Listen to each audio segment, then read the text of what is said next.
Not sure how well you guys can hear that or not, but it is super freaking windy right now. The whole van is just like teetering back and forth. The lights are even flickering, which makes absolutely no sense as to why that would happen. So it's gonna be a loud night of sleep. I'm cooking up some dinner right now. I'm making some veggies again. I'm gonna make some burgers. Just go to sleep. I gotta get up early so we can get into the park tomorrow morning.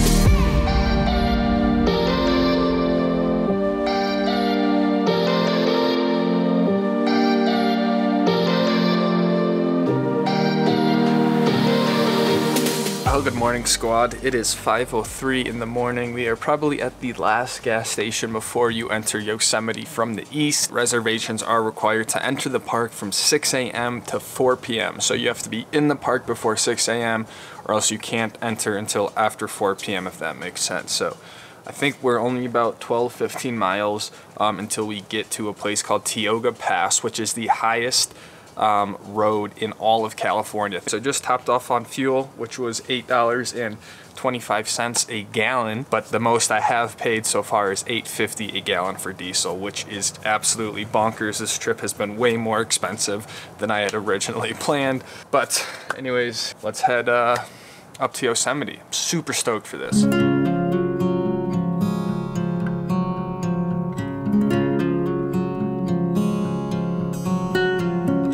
Looks like we have made it to Yosemite, Tioga Pass. 9,945 feet.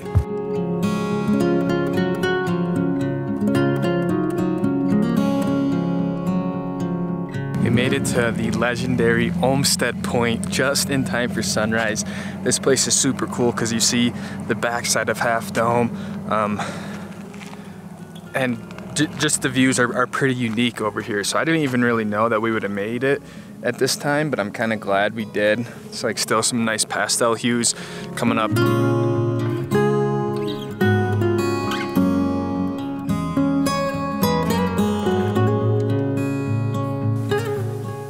Look at this, guys. I literally have this overlook all to myself. I hiked maybe 100, 200 yards, and you can essentially just look at the backside of the entire Yosemite Valley.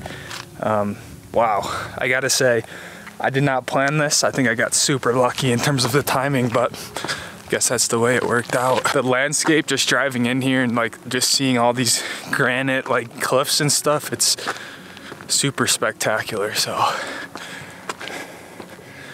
wow.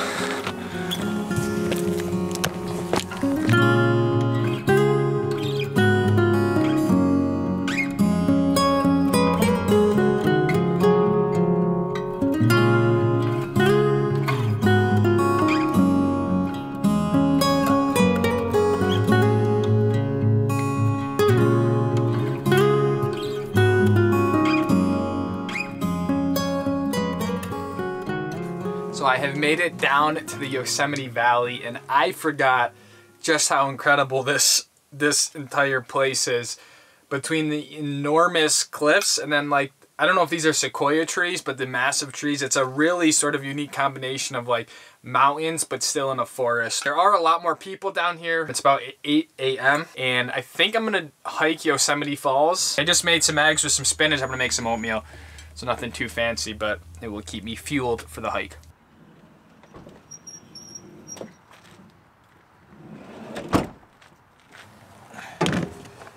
One of the things I keep in these back boxes,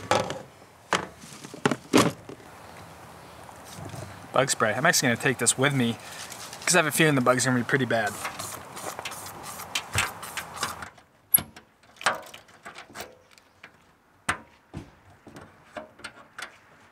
I looked up the hike. It is about 7.5 miles out and back, so it is gonna be kind of a long hike. I heard it is pretty difficult, but I also heard there's like some pools up at the top for like, I don't know, bathing is the right word, so probably gonna take me about 5 hours, so just gonna lock in and get it done.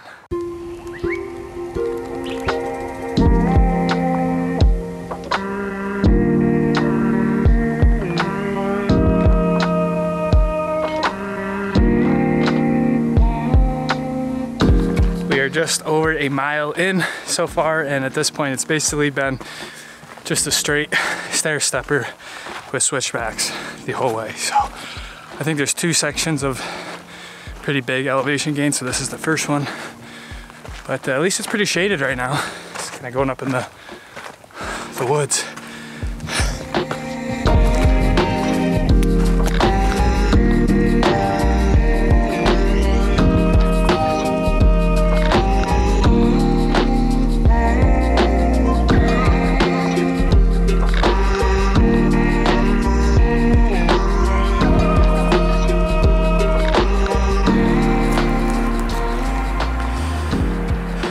So we're about 2 miles in, a little bit more than 2 miles into the hike, and it's basically been a straight uphill. We have 1,200 feet of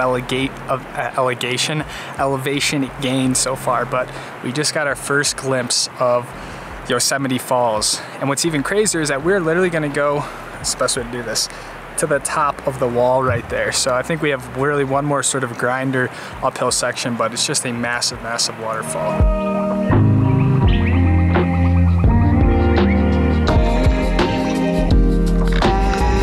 Okay, this last like mile or so has been the hardest for sure.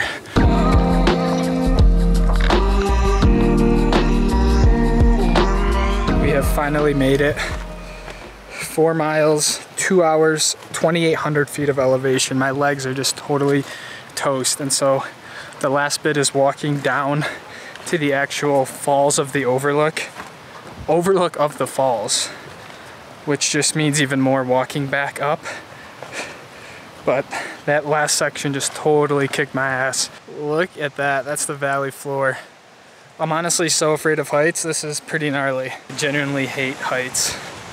Look at this shit. There's not even a guardrail on that side. Oh my God. And on the side.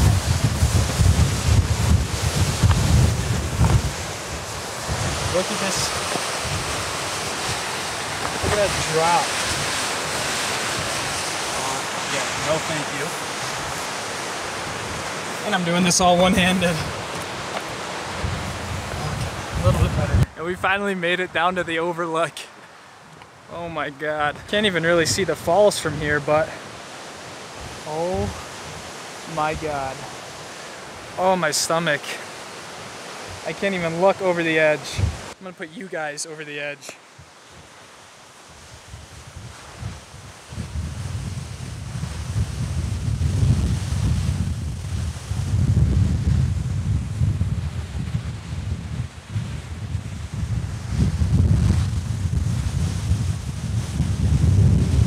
Tough hike, but super well worth it. I mean, just being up here and like these views is pretty incredible.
And time.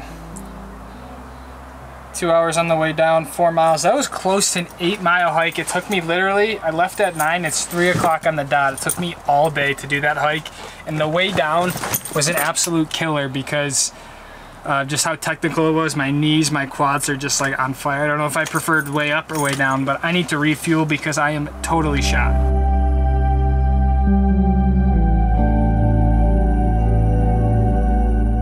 Well, now that I've totally recovered from that hike, I think I ate about like 3,000 calories, took a nap. and some other stuff, I'm heading out to check out the sunset here on the valley floor. And so I'm going to beautiful meadows here that's kind of right where I parked, which worked out to be super convenient because I didn't even plan that. And we are going to watch the evening light hit the half dome.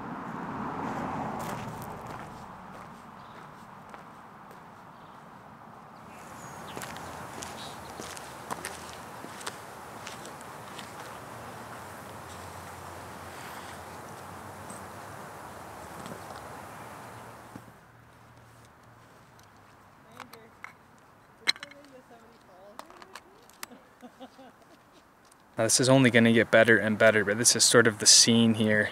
Not only are you just surrounded by the Yosemite Valley, but in the distance there is Half Dome. Still super illuminated. It actually looks quite cool with the contrast of how dark the trees are in front, but as the evening goes on, the last light will touch the top of the Half Dome, and it usually turns like this really flaming orange, but right now it's kind of more yellow.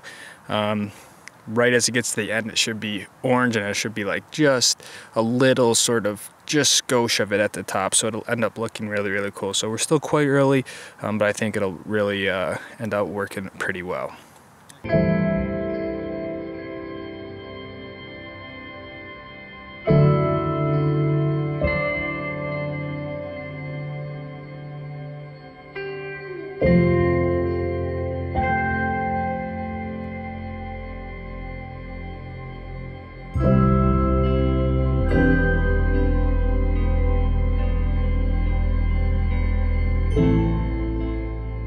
And just like that, the light is gone and the evening is presumably over.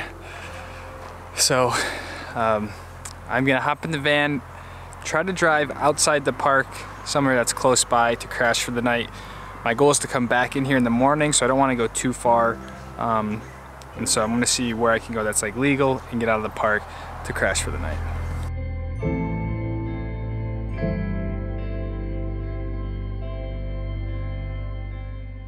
It's kind of hard to see, but I think we found the very last spot. There's like a Toyota 4Runner here. There's I think a Westfalia and two like Dodge Sprinter vans. Just on the side of the road outside the park. So I think I snuck the last spot in here, but it does seem like that dude's making some dinner or something. Does look like this is an okay place to park for the night, so it's good. It's only about 20 minutes outside of the valley. The only bummer is that it's literally right on the road. So we have another early morning, one final adventure of the trip. So I'm gonna try to get some sleep here. Gotta be in the park probably around 5:30. So I'll see you guys in the morning.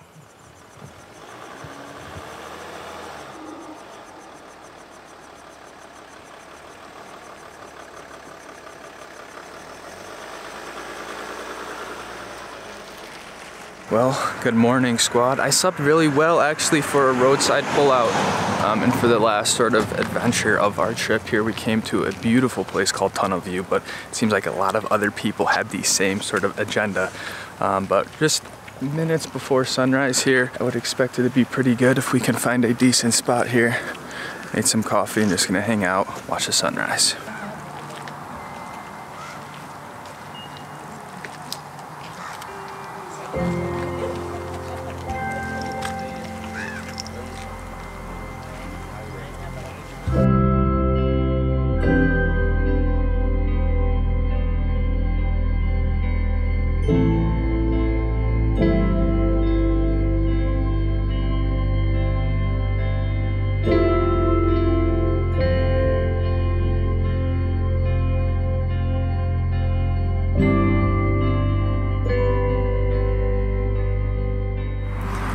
Well, squad, that concludes our 4th of July California trip. I forgot just how incredible a place like Yosemite really is. I got to get back here again, spend some more time in here. I feel like this would be a beautiful place to just hang out and chill. So appreciate you guys watching. Let me know what you thought of the California series, and I'll see all of you guys in the next video. Take it easy, fam. Peace out.